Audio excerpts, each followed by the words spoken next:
Have fantasy football questions you need answered before your draft? Don't miss Locked On's Fantasy Live on Wednesday, August 18th at 9 p.m. Eastern Time, streaming on the Locked On NFL YouTube page. Subscribe now so you don't miss it. Our stable of fantasy experts will answer your questions live or submit them ahead of time to our Twitter account at Locked On Network.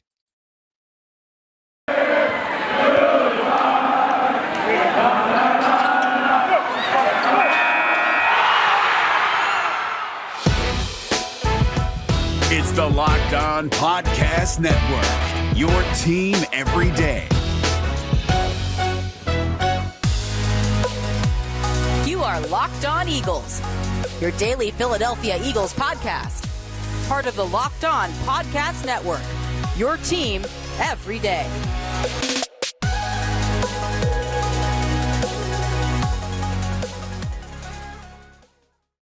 What's going on, Eagles fans? Welcome into another edition of your daily Philadelphia Eagles podcast. It's the Locked On Eagles podcast. As always, part of the Locked On Podcast Network, your team every day. Louis DiBiase joining you on this Tuesday edition of the show. Guys, it's episode number 4 this week, or I should say episode 2 of 5. Download it into your phone when you subscribe to Locked On Eagles, wherever you get your podcasts. We are available Monday through Friday on Odyssey, on Apple, on Stitcher, on Spotify, on Google, you name it, 5 days a week. It's your daily Philadelphia Eagles podcast. And guess what? Now we're also available on YouTube. Subscribe to our Locked On Eagles YouTube channel for shows every single day. We've also got short clips we'll be posting throughout the week, throughout the season, 365 days a year. We are, again, your daily Philadelphia Eagles podcast. My co-host Gino Camilleri, he's off for the day, so I'm riding solo. And coming up on today's edition of the show, the Eagles cutting the roster down from 90 to 86, including a very notable player on offense that I thought was going to make the 53-man roster was waived by the Eagles today. We'll get into another update from the Eagles joint practice with the New England Patriots at the NovaCare Complex. And then we're bringing back for the first time in 2021. It's one of our flagship shows on Locked On Eagles. It's Stock Up, Stock Down. Who's shining? Who is struggling? After 1 week of preseason action for the Eagles, they have another game coming up on Thursday. So we're going to get a Stock Up, Stock Down in before that game.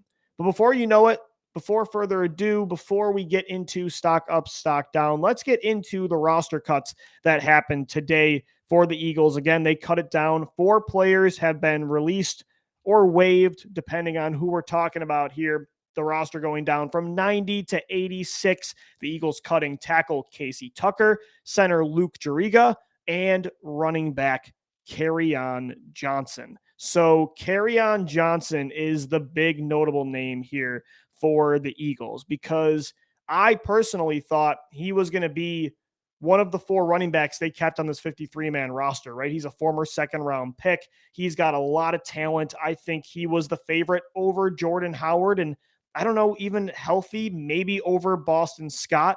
But the injury that happened yesterday, where he was reportedly week to week now, that really did him in, because although Johnson is a former second-round talent that has proven that he can flash on the field in the regular season, like that 2018 rookie season was pretty impressive. Although he's shown some flashes on the field, he has never been able to stay healthy, and the best ability a lot of the time is availability. And so Johnson being week to week now, it was already a tight race. He wasn't making a ton of noise in training camp. He made one nice play in the preseason, right where he fell and got back up and gained about, I think, 8 or 9 yards. But ultimately, it wasn't enough to be worth holding on to him while the injury heals. When you have Miles Sanders, Kenny Gainwell, Boston Scott, those 3 were already a lock. And then to me, it was down to, okay, which one of these bigger built running backs are we going to keep between Jordan Howard and Kerryon Johnson? Jordan Howard has just been able to stay healthy, and Kerryon Johnson hasn't. So the Johnson wave is big news for the running backs, because I think this pretty much sets in stone now who makes the roster. Some of you out there might think Jason Huntley is going to make the team. I can't see them. They're not. I mean, Miles Sanders is the lead running back. Kenny Gainwell looked really good against Pittsburgh, and I think they have a big role for him coming up this year on offense. So Sanders and Gainwell, they're locks. Boston Scott is too, the leadership role he's taken on, and he has proven to be a very solid, I think, low-end RB2, high-end RB3 that has some explosive ability. So Sanders, Gainwell, Scott, they've been locks. And now I think Jordan Howard's the guy you're keeping. Keep in mind, look at that game against Pittsburgh. When the game started, Miles Sanders wasn't playing. Kenny Gainwell was an RB1. Boston Scott was an RB1. It was Jordan Howard. And he has played really well. He's well conditioned. And that's going to be your 4 running backs after the Eagles waived Kerryon Johnson today. Again, with Johnson, I thought he was going to make the team because I think he's a better talent right now than Jordan Howard. I think there's more upside there. He's bigger than Scott, Sanders, and Gainwell like Jordan Howard is.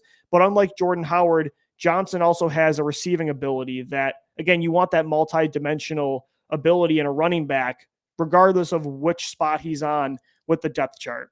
But again, injuries they really did in Kerryon. He's a really good talent. I've liked him since his Auburn days, but again, you're not waiting week to week for him when it was already a tight race with Jordan Howard. And I think Howard was already leading the pack anyway. So the Johnson injury pretty much to me sets in stone what is happening now at running back for the Eagles. It's going to be Sanders, it's going to be Gainwell, it's going to be Scott, and it's going to be Howard.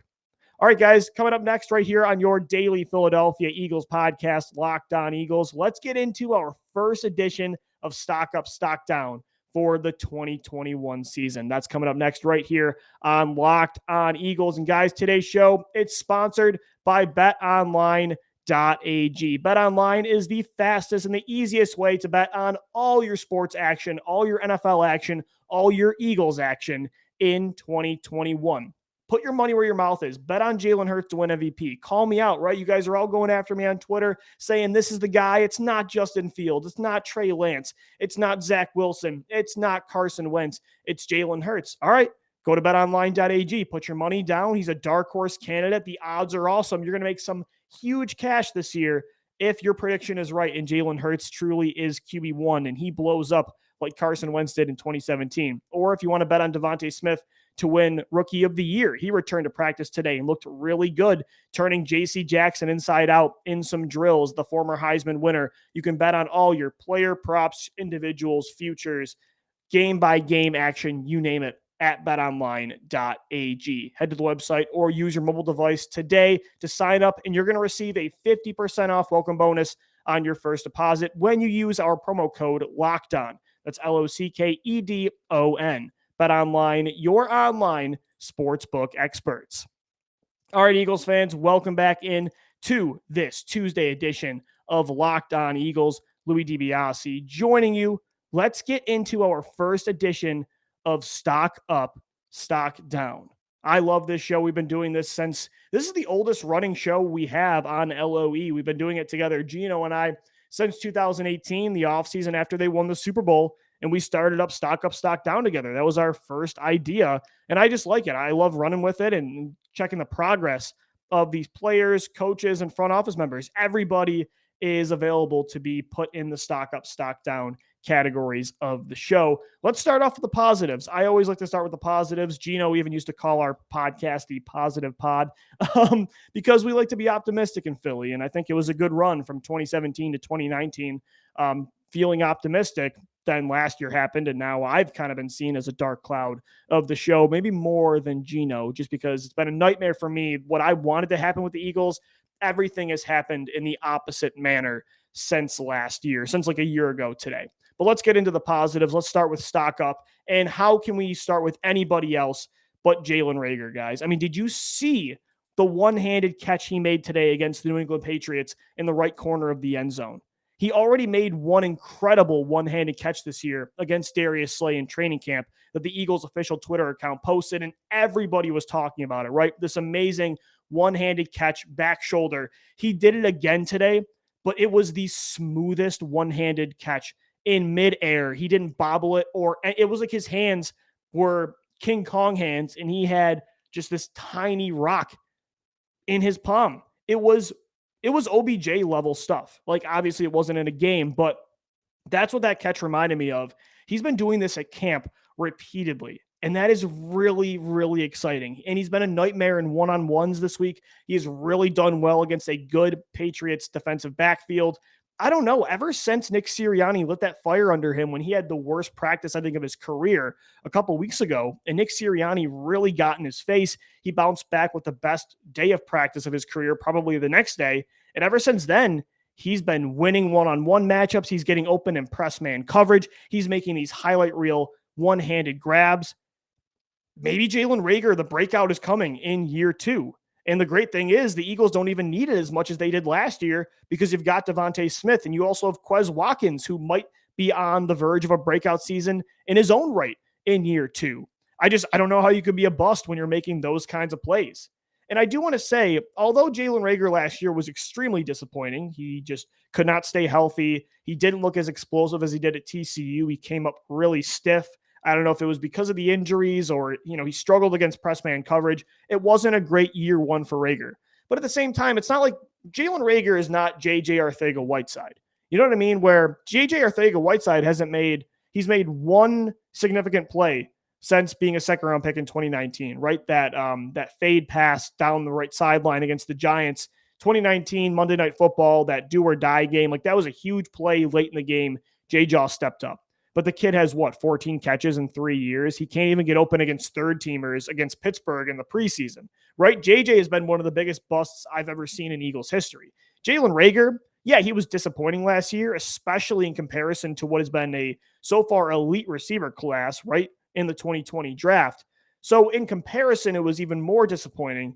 But Reagor did make plays last year. He did show a level of consistency, a floor, getting open for his quarterback. I honestly thought, you had Travis Fulgham's huge month of October. You had random plays here and there from Deshaun Jackson and, John Hightower and then Quez Watkins at the end of the year. But honestly, at the wide receiver position, I thought Jalen Reagor was maybe the most consistent guy all year at least knowing what you were going to get from him week in and week out. Like, he didn't hit that ceiling. He didn't really have all those explosive plays you drafted him to make. But I thought there was enough of a sample size last year. There was enough good that now you have him develop with one of the best receiver coaches, I think, already when it comes to head coaches, and Nick Sirianni. So hands-on with this position. You take what you got last year, you develop him here in year 2, and I don't think right now, if I had to put my money on it, I would not bet on Jalen Reagor being a bust. I would much rather put my money on him becoming like your Jeremy Maclin to your Deshaun Jackson and Devontae Smith as a really good wide receiver 2. Or who knows, he might only have to be the wide receiver 3 if Quez Watkins continues to just tear people up like he has. And Quez Watkins obviously stock up for Quez, but I didn't put him in this list because we've been talking about him so much on the show lately. So stock up for another receiver we had to get into today because of that catch. Oh my Lord, that I watched it probably 30 times today. It was just an incredible catch. Stock up for our second round wide receiver, Jalen Reagor. And then stock up to another guy I talked about in segment 1, Jordan Howard.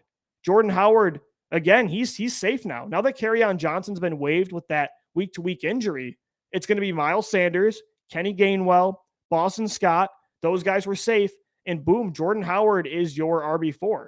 And honestly, I think because Sanders, Gainwell, and Scott have very similar skill sets, Howard has a really good opportunity to maybe trump some of them in snaps, because you're going to want to use him in short yardage situations in the red zone much more than Gainwell and Scott. And I think he's your second best pass blocker, or he might be your best pass blocker. I think Miles Sanders is really good at it. And I think he's going to bounce back in that way in 2021. But Howard might even, I don't know. I don't think he's going to have more snaps than Gainwell, because Gainwell is going to play all across the formation. But here's another one. If you had to bet between Boston Scott and Jordan Howard having more snaps, I would probably bet personally on Jordan Howard, because I think Kenny Gainwell is going to upend Scott in that role as that, thrashing, multi-dimensional receiving type of RB2. But stock up certainly for Jordan Howard. It was down to him and Kerryon Johnson, who was going to be that bigger back the Eagles kept. And again, in June, in July, I would have said Kerryon Johnson was the favorite, but Howard's the one that stayed healthy, stayed in shape, and pass blocked like a madman really well this summer. And that goes a long way when you're trying to make the end of a depth chart. People forget. Jordan Howard, such a bad year in Miami last year. It's such a weird situation where they paid him this pretty nice contract and then he just is never used, right? But in 2019, before that mysterious shoulder injury, Howard was maybe your most consistent offensive player throughout those first 8 games in 2019. That offense ran through Jordan Howard. I remember that game against Green Bay like it was yesterday on Thursday night. He was so good. you scored 30-plus points on the ground, basically winning you the game against Aaron Rodgers on the road, and Jordan Howard kind of led the pack. He even had a receiving touchdown that game. Him being your RB4, a guy that's had a lot of experience as an RB1, multiple 1,000-yard receiving or rushing seasons, that's a good problem to have when it comes to the depth at running back. This is my favorite depth chart when it comes to the Eagles at running back in quite some time. I would say at least since 2017. One more stock up for you here. Linebacker on defense, Eric Wilson. Eric Wilson is making a lot of plays this summer. He looked really good against Pittsburgh, had an interception yesterday against Cam Newton in the red zone, made a lot of plays again today. He just continues to make plays. This signing, I think, the Eagles have really swung and missed when it comes to free agent linebacker signings since they nailed the Nigel Bradham move in 2016, right? LJ Fort was a great signing, but they cut him, and then he went on to play really well in Baltimore. Last year, they signed Jatavis Brown. Jatavis Brown ended up retiring before he even touched the field. Nate Geary, they continued to force out there. Who was the other guy? I can't think of, not Casey Tucker. That's the guy they just cut. Nelson, right? Corey Nelson was another really bad signing. A lot of people thought he was going to start coming over from Denver. They just have been not very good at signing linebackers in free agency since Nigel Bradham. And they've had to, because of that, force Nate Geary out there.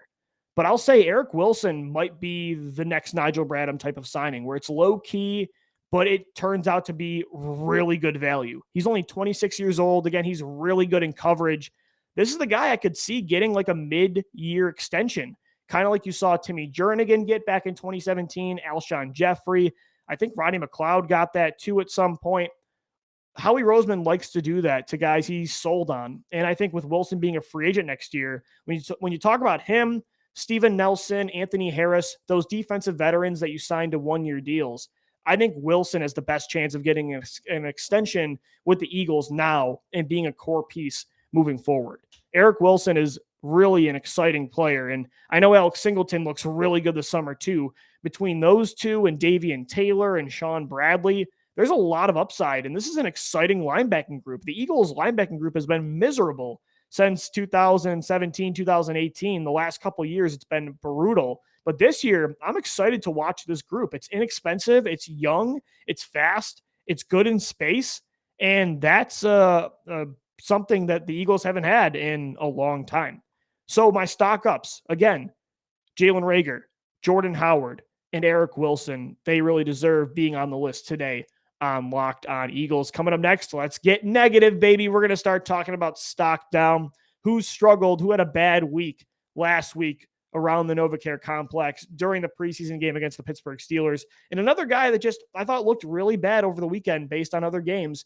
I think you might know who I'm talking about if you know me and you listen to the show. So that's coming up next right here on Locked On Eagles. And guys, today's show is sponsored by Rock Auto. Save time and money when using Rock Auto. Why choose to spend 30, 50, even 100% more for the same parts from a chain store or a car dealership? Rock Auto, their prices are reliably low for everybody, including the do-it-yourselfers out there. And best of all, they have everything you could possibly need: brake parts, tail lamps, motor oil, and even new carpet. Go explore their easy-to-use website today to find the solution to your auto part needs. Head over to the website right now. See all the parts available for your baby, right? Your car, your truck, your prized possession, right? A lot of us out there, car people, we love our cars. Make sure you write down Locked On in there. How did you hear about us box? So they know that we sent you. Amazing selection, reliably low prices, all the parts your car will ever need at rockauto.com. Guys, today's show is also sponsored by Stat Hero. Did you know that 85% of people who play daily fantasy sports lose? Is it really that surprising, though? The game is rigged against you, honestly. You're playing against thousands of other lineups, not to mention experts who have way more tools than you do, and honestly, they have more time. You don't stand a chance. Introducing Stat Hero. It's the first ever daily fantasy sports book that puts the player in control and winning within reach. Here's how it works. Stat Hero shows you their lineups and dares you to beat them. It's you versus the house in a head-to-head fantasy matchup. You name your stakes, winner take all. You have the advantage. Stat Hero is showing you their lineups ahead of time. Nobody else does that. And it's just an awesome experience to play fantasy in this way. It's so unique. It's new. It's fresh. You're in total control. Stat Hero is daily fantasy sports the way it's meant to be. One-on-one, mano a mano. Play Stat Hero now and change the odds. Go to stathero.com/lockedon. Sign up for free. And right now you can get 3 times back on your first play. They're giving you a 300% match. That's unheard of. Go to stathero.com/lockedon. stathero.com/lockedon. All right, Eagles fans, welcome back into this edition of your daily Philadelphia Eagles podcast. It's Locked On Eagles. All right, we did stock up to running back Jordan Howard, linebacker Eric Wilson, wide receiver Jalen Reagor. Now let's get negative. Let's talk about the stock downs. Who is not looking so great within the organization? I think right now, wide receiver Travis Fulgham, his stock is down, and not in the way like he is at risk of losing a roster spot, but I think it was pretty clear, or at least for the last couple months, he has been a favorite, a clear favorite to be a starting wide receiver when there's 3 receivers out there in 11 personnel. We all thought it was going to be Devontae Smith, Jalen Reagor, and then probably Travis Fulgham, depending on what they did with the slot between him and Greg Ward. We all thought, let's get Travis Fulgham back to where he was last October when he's leading the NFL in receiving yards. Well, over the last month, considering how good Quez Watkins has been and how quiet Travis Fulgham has been, Quez Watkins is wide receiver 3 right now. I actually think he's wide receiver 2 over Jalen Reagor. I think just based on the way he's playing right now, he is your second best receiver. But no matter what, he is certainly over Travis Fulgham. And the difference is, too, unlike Fulgham, Quez Watkins is being cross-trained here. He's playing both inside in the slot and he's playing on the outside at the Z position. So Quez Watkins has trumped Travis Fulgham right now. And it's not like Fulgham was I would get why the Eagles would favor Jalen Reagor over Quez Watkins and give him more opportunities, right? You invested a first-round pick in him. He's got the similar upside, similar traits and physical abilities, but the Eagles drafted Quez Watkins. They didn't draft Travis Fulgham. Travis Fulgham was kind of a pleasant surprise last year that was forced onto the field because of injuries, and then he blew up. But the Eagles, to me, I don't think they're just going to do anything they can to keep Travis Fulgham out there like they have other players they've drafted in the past, and they're still kind of dragging their feet with this left tackle thing when it comes to naming Jordan Mailata, the guy, over Andre Dillard. But Travis Fulgham is a different story. They drafted Quez Watkins. They didn't invest that much in Travis Fulgham, and Watkins is earning that role on the field right now. And you're just more explosive. You're more dynamic with Quez Watkins out there, Jalen Reagor, and Devontae Smith. The way you can move those guys inside and out, it gives you a lot of versatility. So I think Fulgham right now is wide receiver 4, and that's not a bad thing, right? To have a guy like that at wide receiver 4, a bigger body that you don't really have that style of player across the depth chart. I'm not counting J-Jaw for that because he's useless. And a guy that's played at the level he did last year is your 4th receiver, knowing he can get hot like that. That's a really good situation for the Eagles to be in. But right now, I think Travis Fulgham's situation, probably not ideal for him. So his stock, I think, with the way Quez Watkins is playing and Jalen Reagor and the way this team trusts Greg Ward, Travis Fulgham, wide receiver 4, or he's not wide receiver 5, but I don't know if there's an injury. Maybe Greg Ward is out there before Fulgham, at least when it comes to consistency. You know what you're getting in Greg Ward. You don't know yet at all what you're getting in Travis Fulgham. So stock down for Travis Fulgham. One more stock down here before we wrap up this edition of Locked On Eagles. Yeah, you guys probably guessed it after seeing my Twitter this weekend, watching the Bears, watching the 49ers, following the Indianapolis Colts.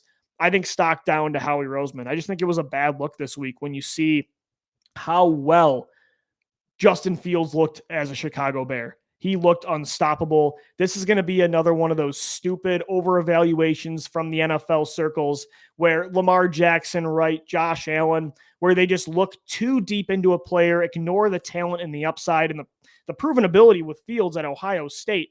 It's just Fields was QB2 since high school with Trevor Lawrence. And I think you said so much of the same things about Fields and about Lawrence that eventually you started to nitpick and to over-evaluate and to find new, fresh content to talk about with Fields. And then there's groupthink in the NFL circles, within teams, within media, within fans. That all spirals out of control. Before you know it, Fields is falling outside of the top 12 top 13. I think it was even top 15 picks, right? I think the Bears were at 16th overall. Don't quote me on that.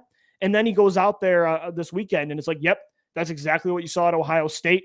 This dude runs like Lamar Jackson. He has an arm like Patrick Mahomes. I'm not saying the same arm talent, but arm strength. Like it is probably going to be top 5 in the league when it comes to just pure arm power. And he just tore up that. I think it was the Colts, right? The Colts defense. It was just such an impressive showing from Justin Fields. And the Eagles, they didn't have to give up anything. Like Zach Wilson, okay, I understand. Zach Wilson, the Eagles would have to move up from, 13 to, or even top 10 from 8 to 2 or to 3. No, 2, because the Jets were going to take him, right? And they just couldn't get him. So I understand not being like, oh, the Eagles should have Zach Wilson. Look how good he's doing. But Justin Fields was in their lap, and they could have had him in 3 first-round picks next year. So that was really tough for me to swallow, watching Fields being really, really good, because I think he is clearly a better prospect than Jalen Hurts. And I think then when you look at Trey Lance, too, throwing that 80-yard bomb with the 49ers, I just think those guys are going to be stars. You guys know how much I loved that 2021 class between Lance, between Fields, between Zach Wilson. Watching those guys play really well this weekend and seeing that Howie Roseman kind of said, I'm good. I think that was a mistake. I'm not saying they chose Jalen Hurts over them. I think they took the field over Fields and Lance, if you will. The options of Jalen Hurts panning out, trading for Deshaun Watson, trading up for a guy in the 2021 draft. I think they liked that optionality better than just taking one of those guys. But I thought this weekend was a bad first step in, I don't know, if Jalen Hurts doesn't become the guy, this could be looked back at as a historically bad debauchery of the quarterback position. I don't know. Even when it comes to I'm more focused right now. I'm more nervous we're going to regret those decisions to pass on moving up for Lance, taking Justin Fields. I think I'm more scared we're going to regret that than regret trading Carson Wentz.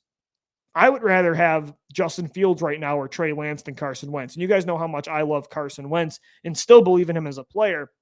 I think we're going to regret the Fields and Lance thing a whole lot more if I'm thinking about Justin Fields. If Jalen Hurts doesn't become the guy. And then you saw the picture of Carson Wentz and Doug Peterson smiling and talking to each other at that practice Doug showed up at for Frank Reich at the Colts facilities. When you look at that too, there was all those false narratives out there that it was a Carson Wentz versus Doug Peterson thing. And that's why, they were at odds and why Wentz wanted out. No, it was a Carson Wentz versus Howie Roseman thing. And it was a Doug Peterson versus Howie Roseman thing. They both, to me, had bigger issues. Maybe they had their own issues, I'm sure. All quarterbacks and head coaches do of those kind of, powers. And I think at the same time, though, the issues they had were mostly with Howie Roseman. And that kind of got spun into a Doug versus Carson thing. And I just don't believe that was ever the case. I think both had issues with Howie Roseman messing things up. For Doug, it was Howie putting his hands all over things he probably shouldn't and middling in coaching situations. And for Carson Wentz, it was Howie Roseman not building around him properly and then kind of, slipping the carpet underneath his feet and drafting Jalen Hurts. So I just think overall between those 3 factors this weekend, it was a bad look for Howie Roseman.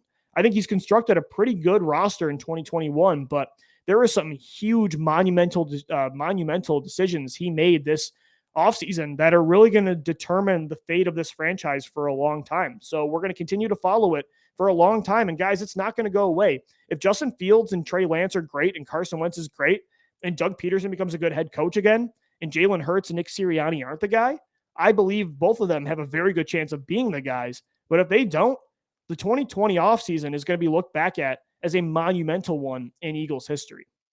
All right, guys, that's going to do it for today's edition of the Locked On Eagles podcast. Thank you so much for tuning in. Again, head to YouTube, subscribe. You can watch all of our videos Monday through Friday. All our shows are now on youtube.com. Just type in Locked On Eagles and subscribe. You can follow us on any podcast platform as well. Subscribe for 5 shows a week wherever you get your podcasts. And then on Twitter, always talking birds at Locked On Birds. And my Twitter account is at DiBiase LOE. As always, thank you for downloading. Thank you for listening. And let's go Birds.